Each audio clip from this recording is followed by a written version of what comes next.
We are live in the know with Steph and Joe. It's all about small business development. These two entrepreneurs bring a real life experience, laughter, and a ton of knowledge on how to build your small business and make it thrive. This is your creation. Now learn how to make it sing. Steph and Joe, 216 The Net. Nobody's ever.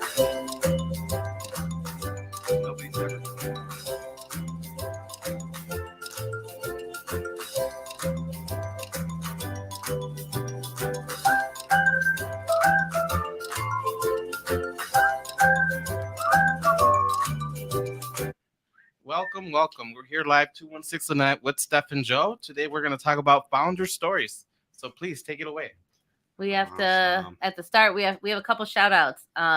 Jeff Bryant with Church Insurance, happy birthday. Yep. Don Bremer with the Bremer team, happy birthday. Awesome. And we got to give a shout out to Jess with Epic Media for sponsoring our show and also handling all of our social media. Thank you, Epic Media. Yes. I don't know. Can you click on that there, Eddie, so we can see? There it is. Yes. With the continued growth of technologies these days, it is essential that you have an effective internet marketing strategy in place for your business. Whether you need a custom website design or help integrating, don't move it, your social media accounts to your business marketing program, so Epic Media is the company you want to rely on for your business. Thank you, Jess. Everything she does over there, that's epicmediainc.com. Beautiful. Okay. Thank you. All right. So welcome to the show. We're missing our producer here. So we've got this awesome guy that I think we should record so we have an actual good read-in when we open the show up and get rid of this Kent's voice over there. I like Eddie doing it more. Thank you. You're welcome. So today we're going to talk founder stories. Steph, you did this first off when you had Steph's. Wait, not Steph's. When we did the Ask a Bookkeeper. Yes. Yeah, we did the founder stories. We thought, had really good results, and people shared these great stories of things that happened that caused them to either like branch out of on their own, or they developed, a new role within their company, and whether there was a family related thing, or they hated their job thing, or they were just unemployed and decided to just kind of fall into something. So it was kind of fun and exciting to figure out like how and why people got started in the space. Which really is that's funny because we've all lived through the past pandemic for the past 2 years, and I think more and more you hear of people out there that are changing their role in their life, their income in their life, because of the pandemic and the way things have shifted and changed. And so there is a lot of people out there discovering themselves, finding a new route for the way they're going to live and be in the world. So I really like the idea of kind of bringing that on. And you and I talked about it a couple times at least throughout, planning shows and things and that. And we're like, we got to do a founder story. So here it is. It is time for the founder story. Steph and I I'm sure you have a couple built up, right? A couple stories you got ready to tell, cocked and loaded, if you will. Yeah, a few people that couldn't make it to the studio shared their stories. So we have some of those. And then I have my own story. And then if anybody out there on Facebook or YouTube wants to share their story, you could either attempt to type it in so many characters and we'll read it out loud on air. Or if Eddie's able to put the link up, you guys could Zoom in and participate in the show, or if you want to come by the Tanyan Towers and come by and share live. The other thing we could do, and I don't know how well it's going to work, but if Steph or I, text us. You can audio in the text, right, or however you want to do it. But if you text us, hey, I got a kind of a little bit long of a story, we'll give you a time limit, but we'll try and text back during the show and get you into and maybe dial into our phones, and we can just hold the phone up to the mic and get some people telling their story and out live while we're on here. So we'll find a way to do it get a hold of us one way or another. But I do like what you guys said in the opening statement right now. We just got through the pandemic. That door closed, but it allowed other people to realize that there's other doors. Are they willing to open that door and go through it? And I think founder stories and stories like what we're going to hear today will maybe allow people to just step out of their boundaries and just take that leap to walk through that door, that new door that can lead to much success. Get that inspiration Right. to do this, because yeah, there's a lot of people that might be on that brink of, do I make this call? Do I do this and go and make that leap off the cliff? Right. And hope that my parachute's going to let me land, right? Yeah, absolutely. I agree. Hi, Linda. Hola. Listen, I'm going to say it louder because I heard that works. No, I'm not. I won't do it. Oh, Mom, I got the chocolates. So they the first shipment arrived. So yes, at the house. So I'm taking some home tonight. Oh, they're at your house. Yeah. So for everybody that doesn't know, I mean, you all know that we started offering personal tax returns, but my mom was so nice to make chocolate calculators for us to give out as a thank you to all of our tax clients. Which is such a great marketing idea, right? And like a chocolate calculator, who would have thought of that? Linda, though, I want to see like some like cool, like display different, like maybe like white chocolate for the display. And then if you can like write in there, and when I used to have a calculator and I would flip it over and write 8008 right into it, and then you could see what it spelled. Or you didn't actually have to flip that one over. It's right no matter which way you type it. But right. You got to do 8008S. Hi, Ted. He'll have to listen to the replay. Okay. Thank you. But All thanks right, for tuning in for the brief nice moment. Nice to see you too, Ted. Here comes Jennifer. Oh, you guys! Dawn. Hey. Did you guys land yet? About to take off. Oh, well, we said happy birthday to Dawn, so hopefully she heard it at the start of the show. Hopefully. We'll see. But all right, let's start diving into some stories. So I don't know, did you want, I could kick it off with, I guess, how we started. Let's run through yours and I's real quick. Go ahead. And then we'll get into some other people's and knock you and I out of the way, because everybody should know our stories. Yeah. By now. Yeah. I think they've got them, but yeah. So basically we opened up Steph's bookkeeping service about a little over 4 years ago. The pressing thing for us was that Rich and I were both working at the same company, and it was going through some management changes and some financial changes, and it was making us very uneasy about having all of our eggs in one basket, because what's going to happen then? Like right. what, Right. And then I, only in business, not in my normal life, and very risk adverse. So Rich and I were kind of talking about. That's actually a very good point, because I'd like to say you're open to whatever. Well, I shouldn't say that, but yeah, I'm very like leap first, look second in my personal life, but business wise, for some reason, just very risk adverse. So Rich and I talked about Steph's bookkeeping service for probably, 6 months. And then Rich got sick and tired of waiting for me to like agree on a name or agree on this or whatever. Yeah. So I came home from work one day and he's like, okay, well, we registered the business, we established as this, and we have our business license. So here's the binder that came from LegalZoom. I'm like, oh, okay. And he's like, so now it's real. Order yourself some business cards. Let's giddy up. Get to work. And so then we kind of off and running. Yeah. We started. If he wouldn't have given me that final push, I wouldn't have done that. So does he own part of the company? Because he should. Yeah. So Rich and I are 50-50 partners. So take that 1%. That's what I keep telling him, that I need the 1%. Why the hell did you set it up that way? He set it up. I didn't set it up. I'm gonna talk to him on that one, because he should have given you that 1%. Right. And so like with the things and the toxic environment that we were dealing with at the previous company where I was working, it was like stressing me out, and it was affecting me physically. Totally. Like I started losing my hair. Time to bed. I had like an ulcer. It was just really impacting me, and it was also impacting my mood, according to Rich. So you don't say. Yeah.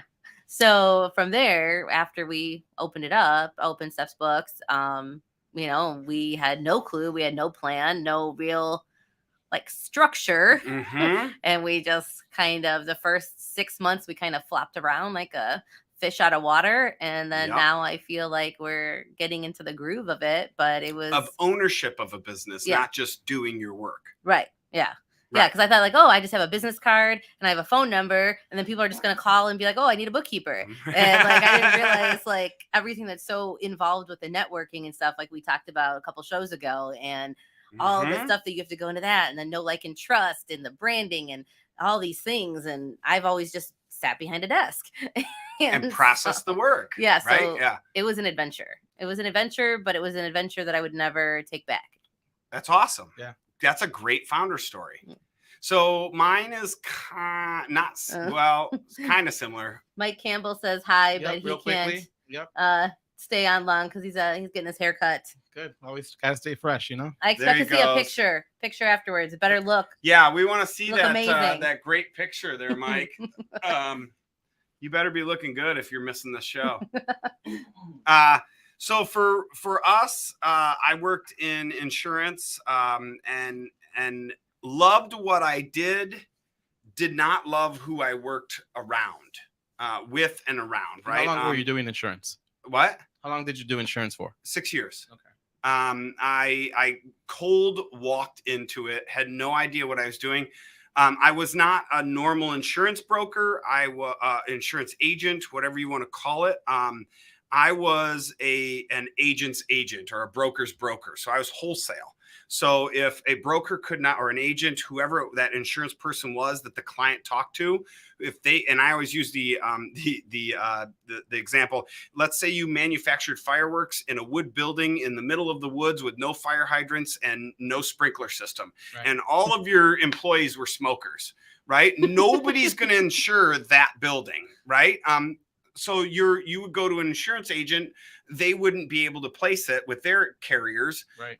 Carriers, I don't care what it is, they couldn't place it. So that broker would then come to me and I would go and place just the property insurance on that building. So I would only do the property. So very specific, specialized. I learned it. I did it. I loved writing that insurance or broking that insurance, working those deals. But my clients, the people I worked with in the office, those, I was in a cube farm downtown. I don't know if anybody knows me, but I'm not a cube farm kind of guy. I am loud. I am obnoxious. I yell. I hoop and holler. And I would get on the phone and get deals done. But I didn't like working in a cube farm on the 40th floor of 500 West Monroe. Right? It just wasn't me. I had to travel downtown. The best part of my day was coming home at night on the train because I could have a couple beers and have my vestibule crew, shout out to the vestibule crew, but I could have my crew and we had a couple beers. We had our ride home and then I went home and I was done with the day. And like the best part of my day was the train ride home. Didn't like that. So my wife said, let's get out of this. Let's figure something else out. We worked, we got into it. And long story short, we were turned on to franchises. We found this franchise. It was introduced to us. We really liked the idea of the fact that my background, besides insurance, doing insurance for a little bit, was my mom's an engineer. My dad's a firefighter career. My brother's an electrician. We built the house my parents live in now. We built from the ground up ourselves.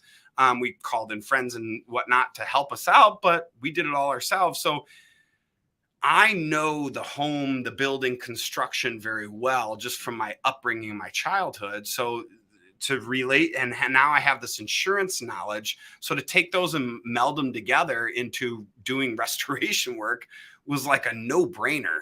As for now, it was like just a matter of like, now we got to ramp this up.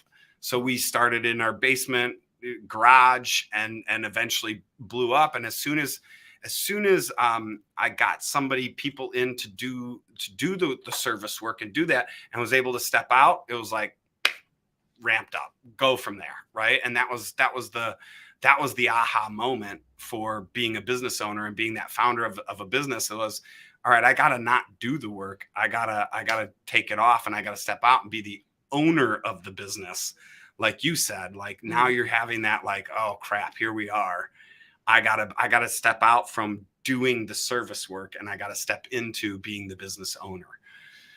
And once we did that, as you are doing Yeah. and have done, it's like a no-brainer. It just goes from there. So I love the idea of that and have been preaching that actually to a few people in the past 48 hours. It seems like it's just a theme for right now. But who do you have, or what do you want to talk about? You have a question? I forgot to ask people if I could share their names, so I'm just going to do the stories without their names. If it's your story, chime in and claim it. So I have a story that he gave me this was one of my meetings this morning, and we were talking about this very topic. And so I have his story right here in text, but I'd love to, let's dive into one of your stories if you got a couple. Okay. And then I have some more as well that I have the names for, I'm allowed to share. So I'm going to do a little bit of advertising for them. Okay.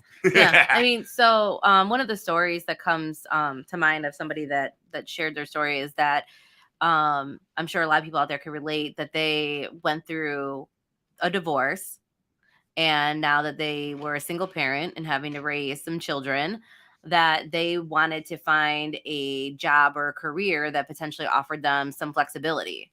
And they needed to find something that they knew about. So in their previous life, when they were married, they worked in the back end of a real estate office. And then after they got divorced, they got their realtor license. Okay. And so that kind of propelled them into that, because they were able to, at the start of their business, work their schedule around their kids' schedule. Yeah. And then very flexible. Right. And then as time progressed and they started adding team members and things like that, then they were able to step into a more specialized role within the firm. And then they have their team that handles more of the buyer side of things, and they strictly handle the seller side of things. But they kind of took that leap and built their business, and now it's like a team of 9 of them. So it's pretty big over a 5-year period of time, I would say. Like, that seems like a pretty big office. Yeah. I mean, I don't know much about realtors, but it seems big to me. Absolutely. No, I would say that if you're able to take, no matter what your industry is, right? If you're able to take what you're doing and in 4 or 5, 3 to 5 years, I would say for almost every industry, 3 years is a good mark. If you get past 3 years and you're making money, that's a great thing to say. To me, anybody that's making money out of their industry and they own their business and they're doing it by themselves, and you say, hey, I'm walking away from my business making money on an annual basis after 3 years.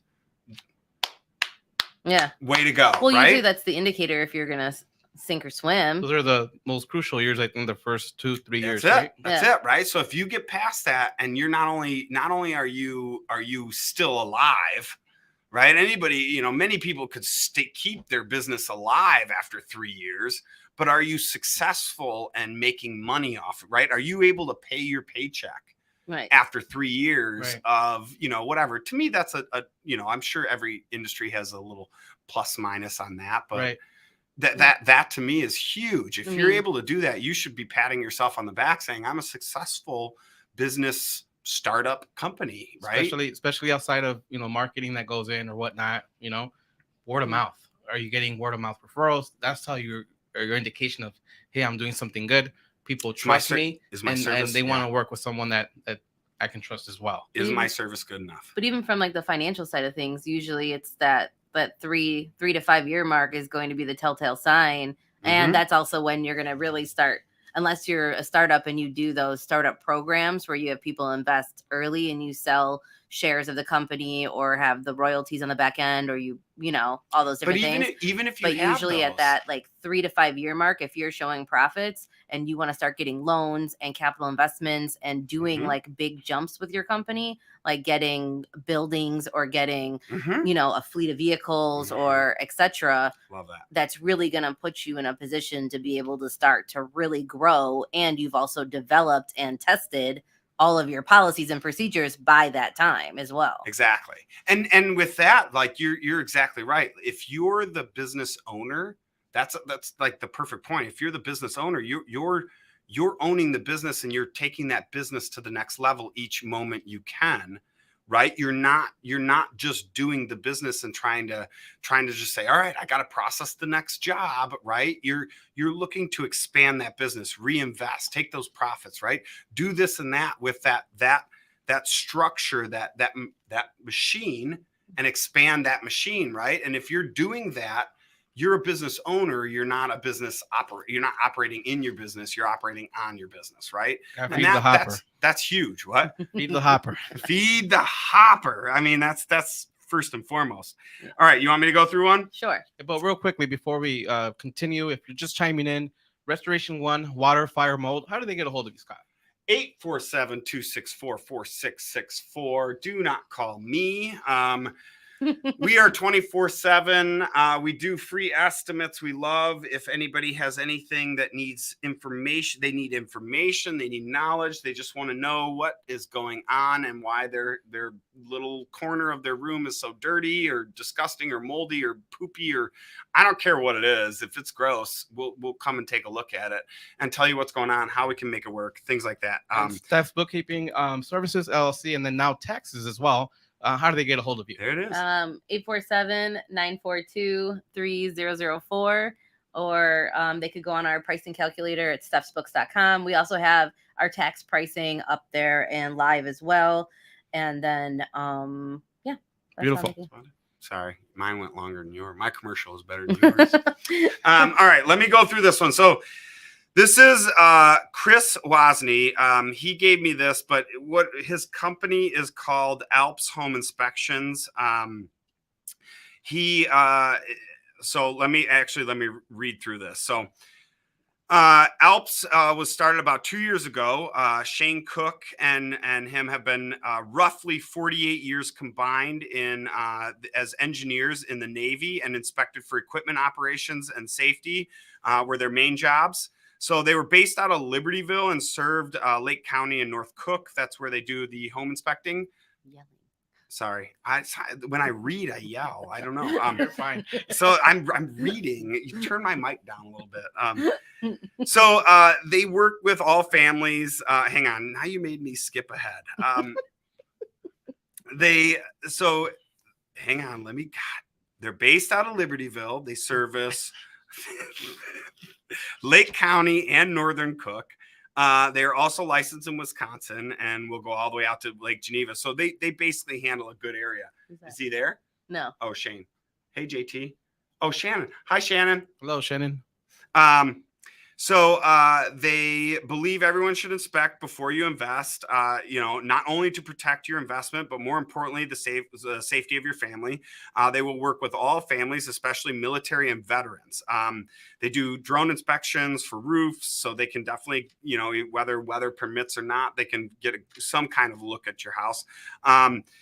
They will do some kind of testing for anything. If you find something in there or they find something, they will have an outlet to get that tested if you need to and figure those out. They base prices based on square footage, yada, yada, yada. Oh, report the same day, like that about them. Here's how to reach them: 847-984-3155 or alpshomeinspections.com. Talk to Chris. His thing was he came out of the military and was like, I retired out of the military 21 years in. And he said, I want to do something where he probably could just live off his retirement. But he's like, what is he, 44, mid 40s, right? Early to mid 40s. And so he's like, I just don't want to sit on my butt and do nothing. And he goes, and so what his job was an engineer in the Navy. So he went around and inspected boats. And he said, well, boats have the structure and they have the same engineers and functions as a home. So he said, I'm going to come and inspect homes. So I love the fact that he took this and he met with me today. And we talked about how he's like, yeah, I just want to take my business. Chris is listening. There you go. There he is. 42. All right. See, I corrected myself, early to mid 40s. Or that's early. I met with him, and when he was saying, he goes, yeah, I just want to take this business and I want to do something, but I want to be able to take this and not do the work, but build something that sustains and is a great business. I can sustain people, families, this and that. I can employ people. He goes, I want something to do. So I love the fact that he's aggressive, and that's why he's jumping into this business. Like he said, I don't care what I do. I want to get in there and do something, right? Create livelihoods. That's it. And again, thank you for your service as well. Yeah. I mean, I didn't say that while I met him today, but I'm sure he knows. Right. I appreciate his service. So. And then if anybody out there listening, also, if you're not a business owner, but you had a major career change where you were doing one thing and went in like completely opposite end of the spectrum, please share your stories as well, as it pertains to that, because that's a kind of like a founder story since you found your new path. Finding anything as far as your outside of your family, right? Like, or even inside your family, but just changing something to say, I'm taking a fork in a road. I have a fork in a road. I'm going a complete, the first tine might go straight, but the second tine is going way far left or right, whatever it is. And I'm going to go that way, take that sharp turn and do something different. That's a true founder story. Yeah. You got another one locked up? So another friend of mine, they were super passionate and loved the industry that they were in, and they did swimming pools. And so they really, really liked it. And them and several other people, they all worked at a particular builder in the local area. But during the 2008 recession, a lot of things kind of started to change. And something that I've discovered too is that like during that change and transition, the owners had become so expecting and to sustain their lifestyle, they needed a minimum amount of money. So instead of as an owner reducing their stuff to maintain and keep their staff business, like, pay their staff and keep the benefits going and the things that everybody had been accustomed to, because some of these people were with the company for over 25 years. And to have an employee for over 25 years, like that's a pretty big thing. That's a huge thing. So when the recession hit, the owners didn't want to edit their salaries, but they wanted to edit of the staff, which is totally their choice. But I personally think they made the wrong call. And so maybe most of the people out there might also say the same thing. So then that was the opportunity and kind of changing point for my friend to open up their own business in the same industry and become a competitor. But it also kind of, because they knew the level of dissatisfaction that everybody had in that particular moment with being so angry from losing the benefits packages they had. Right. It was really easy to bring a very solid team with them to start their business. And with that solid team comes the connections and relationships that were already built. Right. And everybody already knows the flow, the workflow. Right. So it's literally just taking one job and that's a big thing that a lot of people, I think some business owners just don't understand is you don't take care of your employees. They're going to go and do something else. And now it's 12 years later, and those guys still have probably 50% of their core staff that initially started ground zero with them. So they've been in it for 37 years. They've been with them. I guess.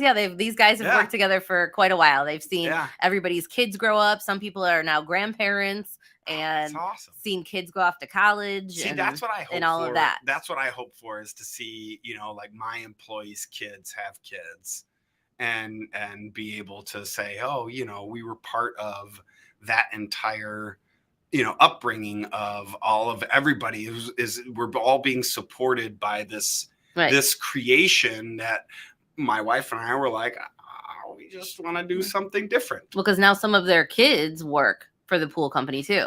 That's so like, awesome. So it's like multi-generations of some of these families like all working together and things. So it was just the perfect storm of a circumstance. That's awesome. For them to be able to take that leap and then develop and build a company that has been, going for 12 years now.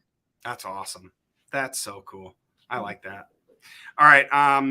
let me see if I can pull up the next one I have here. I don't have a lot of her information, and she didn't give me a lot.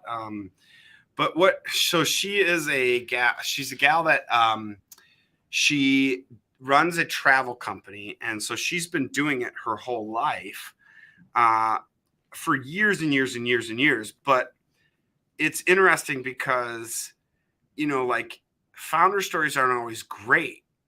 Sometimes it could be bad. And so, like, this isn't a good one, Okay. but it's one that I feel needs to be told because she's been doing travel services, booking things, but this pandemic hit, and it is, like you said, that the economy drop in '08 Mm-hmm. was what forced a lot of people into it. I mentioned it earlier in the show.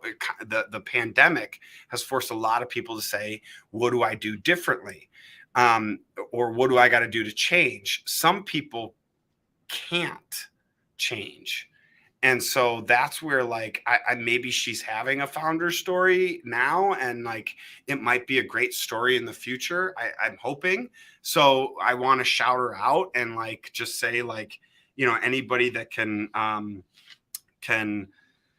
relate to her because of this kind of situation. So all right, let me dive into it. So it's her name is Sandy. I'm gonna now I gotta actually do some typing on my thing because I was listening to you so well and didn't pull it up, and wasn't actually paying attention.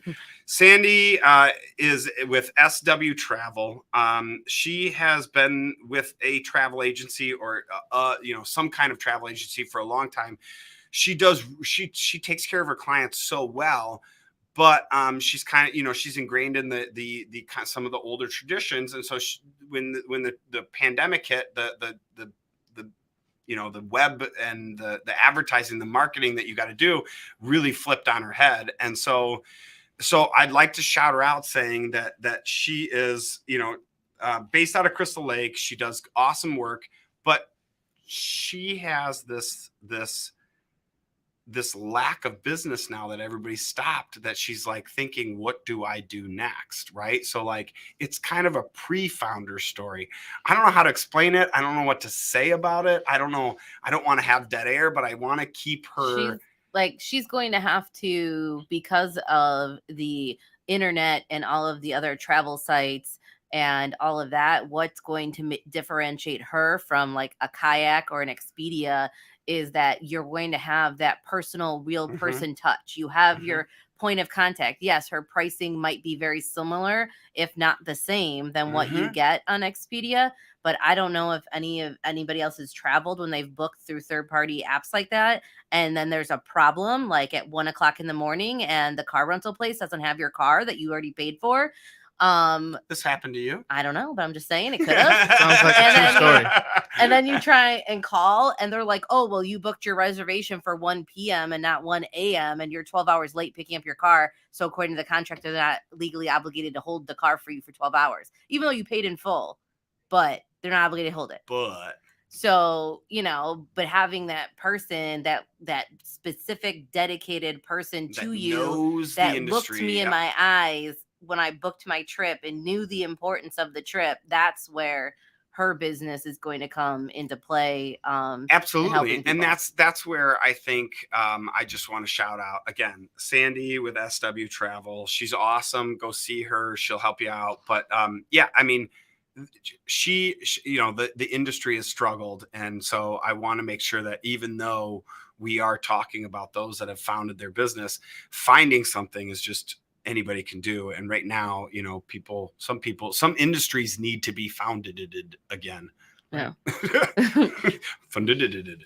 Oh, there's the birthday boy. Hey, Jeff. Hey, Happy birthday boy. We said it earlier. You must not have been listening. But I guess if we're going to share kind of maybe something that's not like the most exciting of the founder stories is I've seen and know people that where they branched off from their employer, which kind of relates to the show we did last week, where they branched off and they stayed in the same industry and it's an industry that they knew very well, but they knew it very well as an employee. I know I can do And- this work. Right. But they didn't know everything that was involved to make the machine function properly. Yep. And they knew how to get in a truck. They knew how to execute. They didn't know how to Bill, pay stuff and bill invoice, and manage inventory and early buy versus insurance. whatever. Right. yeah. So it's just they kind of jumped in and they didn't really want to take the time to listen to other people that have gone through it. Mm-hmm. And I feel like people that aren't willing to listen with an open mind to other people's stories and situations and the struggles that they've been through, and they kind of blow it off. I feel like those people have a much more struggle, steep hill to kind of climb as it happens with the with developing and building a business. And ultimately some of those people had to close their doors because they just didn't Right. know, and they didn't want to listen to anybody else. And to me, that is a very trades mentality. It's a lot of the trades people have that mentality. I can do the work. I can own my own business. I can do the work. Therefore, i.e. equals, I can own my own business Right. in the industry. Right. Mm. And that to me is a very trades mentality. You get into any financial business, you get into insurance, you get into this, you get into that. People have an idea of the aspect of a business. Right. I got to have insurance. I got to, finance things. I got to know, P&L statements. I got to know my balance sheets. Right. Like there's certain aspects to a business that everybody guys, most people know that in most industries, unless, maybe but if you're in a service or a trade, you go, I can do this. Right. I shouldn't just say trades. I should say service and trades, where you're in the field Well, we saying, got a story. wow, here we go. We do have a question from the audience. Scott, if you'd like to read that for us, please. All right. You want me to do it? Yes, sir. Okay, All right. Joe. Don't move it this time. I'll tell you when to you scroll down, though, because it looks like it keeps going. All right. I have an e-commerce This is business. Anna. Yeah. Anna Mendez. I have an e-commerce business that started off through a love for fashion and accessories. During COVID, it became hard to buy and store, and everything has moved online. As stores started to open back up, I could never find what I liked, and I knew that people my age were looking what people my age were looking for. Therefore. I started to conduct my own research and how to open a store with less startup costs and something very unique to what's out there. So I decided to start an online store. I opened it during my maternity leave, which click. And then it says there's her link to her store. So we almost got all of your story in. Fablooks.store. Anna, please send the rest. You opened it during maternity leave, which it leaves us at a big cliffhanger. So we want to hear what the rest of your story is. But her online store she opened is called fablooks.store. That's FABBLOOKS.store. Scroll the comment. We can't. Eddie won't let us cannot scroll figure it. out how to scroll the comment. Clearly, Eddie is not that. Maybe you can copy and paste the latter half of that comment. Yes, please. Because Eddie is not tech savvy. It's my first day.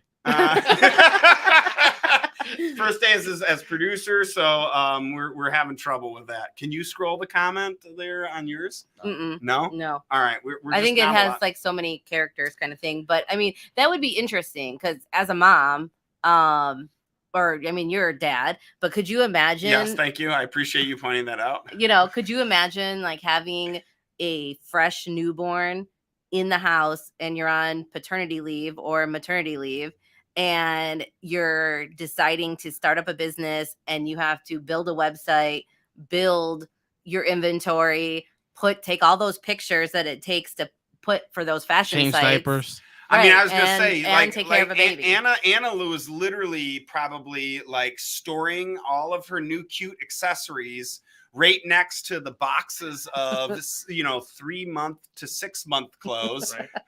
Right? Right. Everybody knows when you have a newborn, you have the 3-month to 6-month box, you have the 6 weeks to 12 weeks box with all the clothes stacked up and all the that everybody gave you throughout the years. And it's funny how we kind of started the show talking about what the pandemic did for people. There's some sad stories, but there's also some success stories, Right. where it just pushes you to just find new boundaries and just learn new things. Yes, she says. Yeah, her son was definitely- motivation. There Yeah. you go. I That's can awesome. imagine that she probably didn't sleep for 6 weeks with starting a business and having a newborn, but hopefully she had some solid family support during that time. But that would be an interesting time to take a leap, because when I was a single mom and I switched, I was too afraid to switch careers. I only worked for small businesses when I was a single mom because they afforded me the flexibility that I needed to be Mhm. able to be such an active parent with my son and everything. And still And earn an income and Right. live. Like, I don't know if at that time I would have been able to work in corporate America and felt like balanced. Got that. Like, I felt like I would have had to pick one or the other. And with being the only parent, you can't pick one or the other. You don't have a choice. Right. You got to find a way to split it. Right. Speaking of, where do you work? Let's run through ours right now. I own Steph's bookkeeping service, and you could find us at stephsbooks.com or call me on my cell, 847-942-3004. Or All right. I am Joe Turner. There it is. With Restoration One, 847-264-4664. Water, fire, smoke, mold, anything gross you don't want to clean up and is really disgusting, we love to do it. And, Let's read off for Jess. yeah. Jess needs a shout out. Jess- Epic Media. Can you click that up Yes, there, sir? sir. Thank you, Eddie. Epic Media. With the continued growth of technology these days, it is essential that you have an effective internet marketing strategy in place for your business.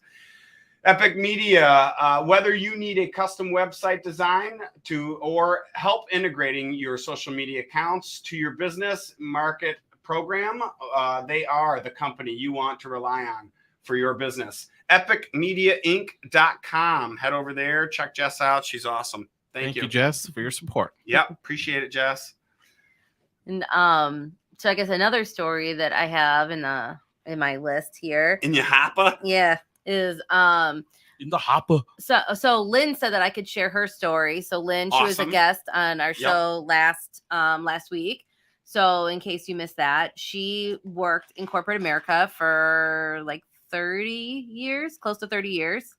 And she got high up on the ladder, and then she started kind of getting burnt out. They just kind of Mhm. kept demanding more and more of her, and she kept giving them more and more of her, which then other things like her health and family life and things kind of started to suffer. Fall by the wayside. And right? then I think, thankfully, in my opinion, that her position was dissolved. Relinquished. Right. Right. So Which they removed her position within the company. Probably for the safety of her life. It wasn't they did it, but like that literally probably saved her life, was to say you're gone, and now she had to go find something else. Right. So through that life journey, she was able to find Optavia, and so she sells the product, but she also helps other people out there to go, and she could have a good story to help share with them,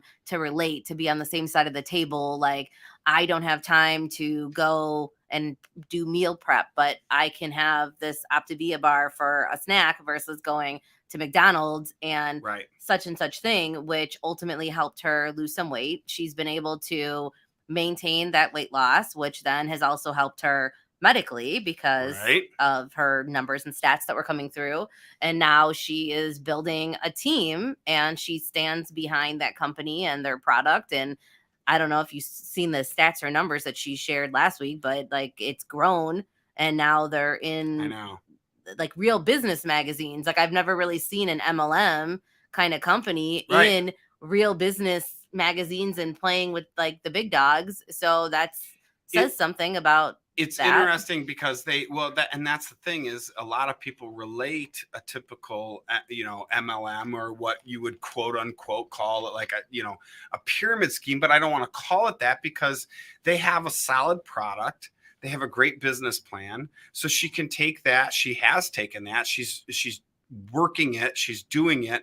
But many people fall into that and they go, oh, bring people under and build a team. But, yeah, okay. She's doing it, right? Like she said, no, I'm going to go and own this. And that's like the great founding story about her is she has taken this not only to the level of, supporting herself, but the level of being able to bring in a team and again, support other people underneath her, which is amazing. But the thing that I like most about Lynn and her story is that when she said last week, she's like, that she did sales. So sales is sales. So if you're good at sales, you can sell anything. Which is so true. So, she's it's still so kind true. of in that. You just got to figure out what just what a you're different doing. product. Right. That's it. It's so true. But yeah. How do you sell? And sales is not selling your product. It's selling yourself and educating your client on your product. Right. No matter what you're doing, if you're selling yourself and you're educating your client on your product. That's it. You should not be trying to sell your product, quote unquote. You and I had were you there last Wednesday evening? This past Wednesday? Yeah. We okay. I was going to say, sorry, those days like kind of fly by. We were all here. Not here. There. So we had a guy that presented and I didn't ask for his opinion to share this, but I'm gonna. Okay. So we had somebody that presented to you and I and a group of people, and it was he does visuals, but I really like his story. Okay. It's a good one. Right? It's a good one. It's a good one. So his name is Ben DeLauder. He's with Blue Eyed Visuals. It's a video company. He does videos, marketing, like commercials, things like that. He'll shoot a video.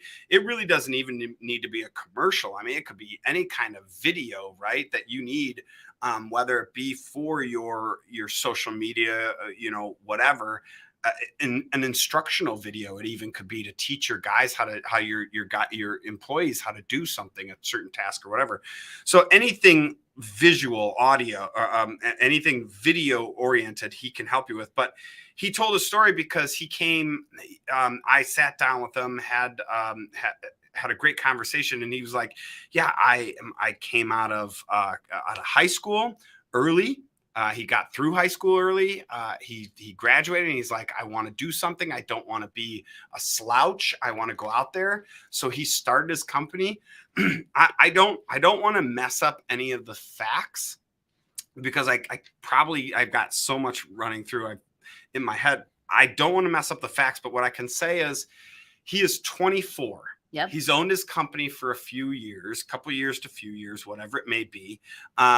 He has a newborn he's supporting. His wife stays at home. He has a phenomenal ability to work videos, right? But what struck me most amazing about him was he said, no, I'm out looking for those people that do my level of quality of work so that way I can run my company and I can develop this company to support myself, my family, everybody else. I love the autonomy of my company because I can be home with my kids. You remember he said that his wife, his family, his kid and his family are number one. Yeah. Right. And like, that's it. Everything else he does is for that. So it was just amazing to me that this 24-year-old, and I'm going to call him a kid, but it's because like he's got 16 years under me, but he's just running his own company. I'm so impressed by what he's doing, his aggressiveness towards driving his own life, right? Mm-hmm. And steering his own ship and doing it not only in a manner that is successful for him, but looking at it in a manner that is successful for other people as well. Like he's going to benefit. He is going to be a great benefit to other people. Right. And that's what I love about listening to his story. It's like the quality versus quantity, and the quality that you can provide to your people and the people under you as well. And if you build that quality, the quantity will totally file in, right? Like people know what you're doing is great and they're going to file in. And I think it's great. He's putting the bar so high to where he wants to ensure that the quality of the service is something that he would do or better. Right. To give that to his clients. That's absolutely it. And he also has like a good mix, because we, in the presentation that he did for us, and he did the thing, there was like a roofer, and he had the drones, and he had the guys actually putting the shingles on, and it was in the video. And then he also had a woman that had a cosmetic what is it, like tattoo kind of facility that did eyebrows and eyeliner and hairline stuff.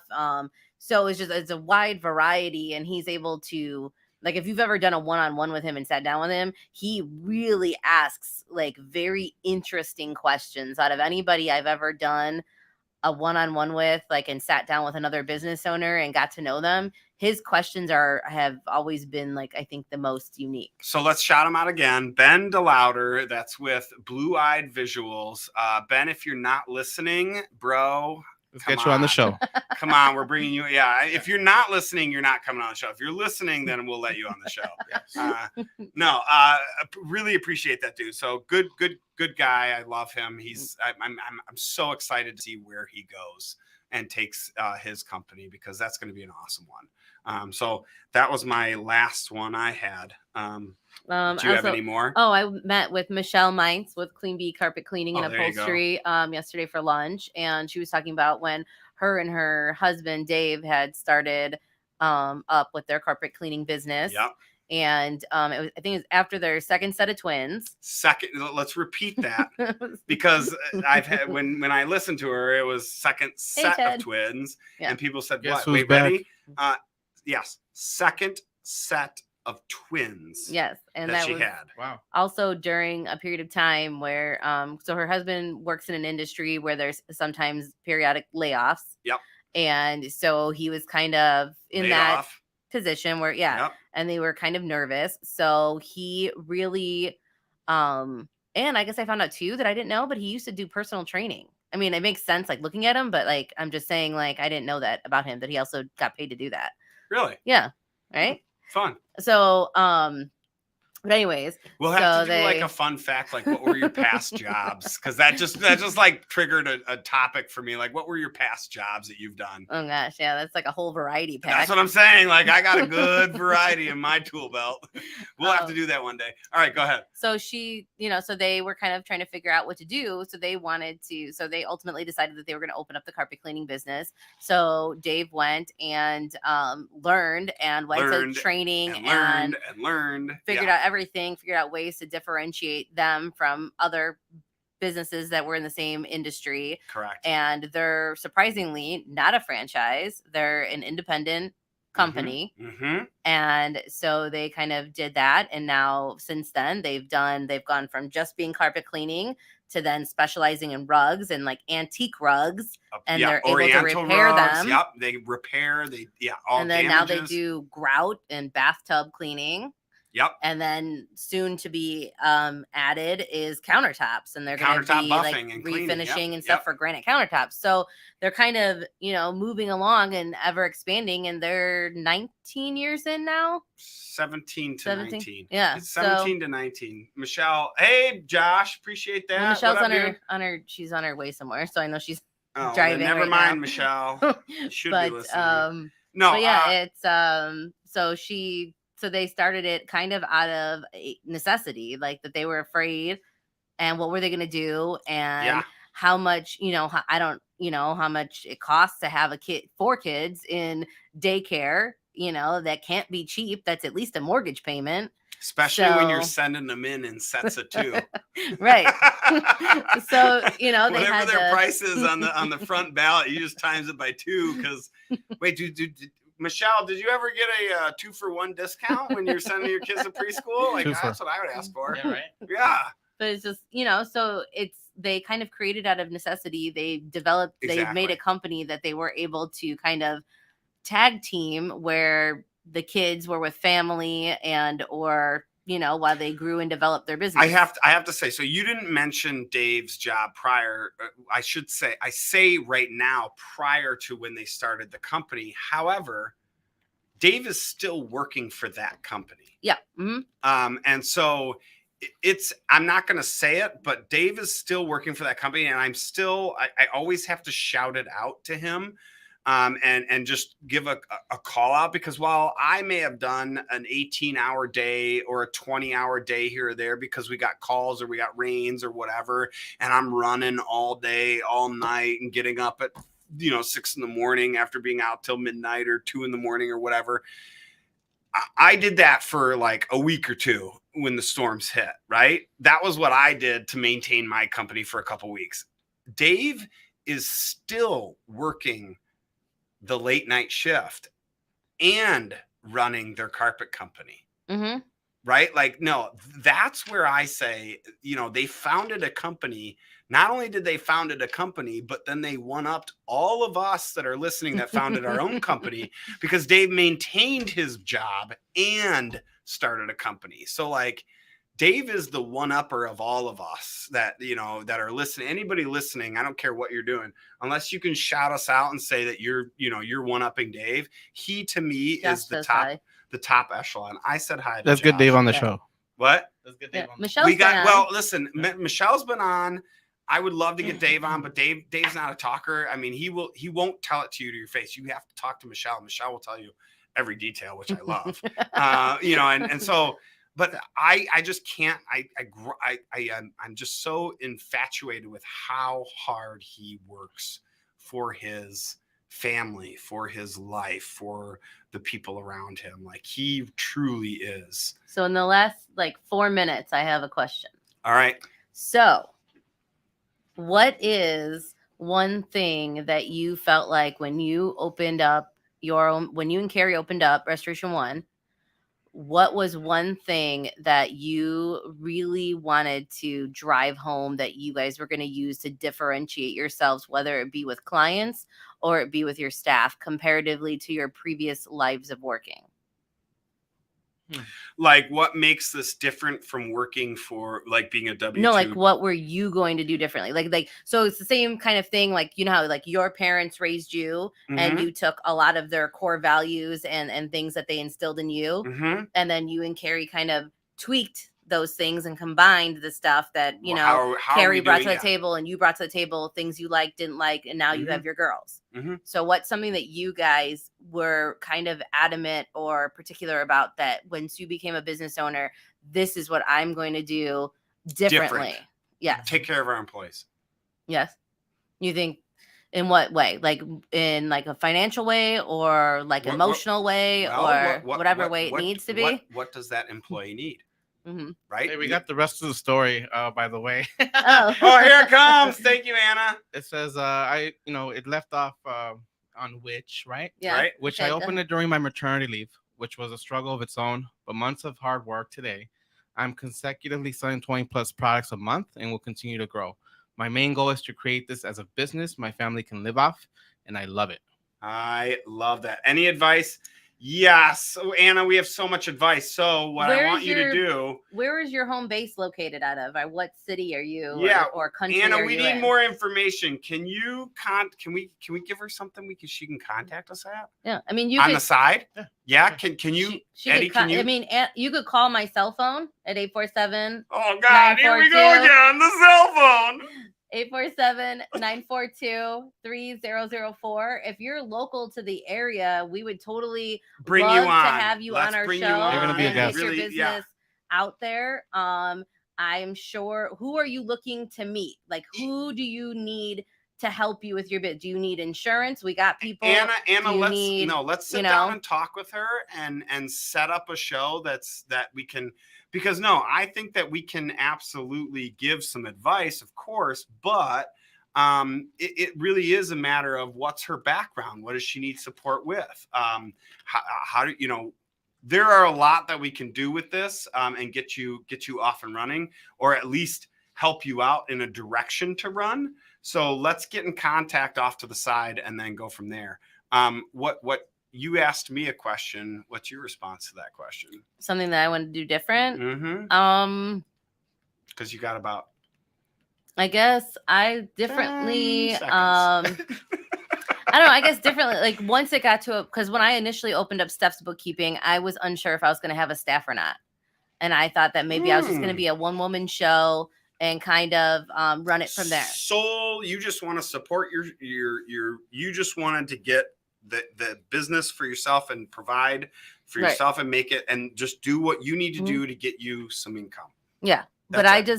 But after growing and kind of knowing what I know, we always wanted to make sure that we took care of our staff properly. We wanted them to feel heard. It's really, I think that's the biggest thing. It's not about the money because always for me, you could throw $150,000, $200,000 at me. It means nothing to me if you don't treat me with the respect and the courtesy that I deserve as a human being, not just an employee. And so I wanted to make sure that my employees were heard. That was like the biggest thing for me. That's the same thing I said. Yeah. Just in different words. But like, no, that to me is like that's a new owner these days is if you're not taking care of those employees are going to go find something else. They're going to go stay in their parents' basement and not make any money. And I'm saying that in generalization. I'm sorry, millennials and I just feel like I just feel like your employees are your front line. So if they're not representing your brand and they don't feel fulfilled, they can make or break your business in a matter of months. And that recovery sometimes is not 1 second. They can make or break you. You know, like it takes one action of them doing something, and that could totally be a lawsuit on you that breaks your business. Well, that or it's just, you know, I've seen things where employees haven't spoken properly about the owners and whatever. But you know, I just really wanted to make sure that my staff felt heard. They felt like they had a solid support system. And we work as a team. But I also have that fear that I don't want to be too friendly with them, where that line is blurred between boss and subordinate. But I don't know. But I guess that's a whole nother show. Well, we'll end it at that tone right there. Thank you. Thank you for being in the know with Steph and Joe. 216-The-Net. Joe, how do people get a hold of you one last time? 847-264-4664. Water, fire, smoke, mold, anything gross, disgusting. Let's go. And Steph. 847-942-3004 or at stephsbooks.com. And of course, thank you, Epic Media Inc. for all your support and for everything that you do for this show as well. Thank you so much. Bye. Peace. Did I miss it? Am I late? No, you're totally on time.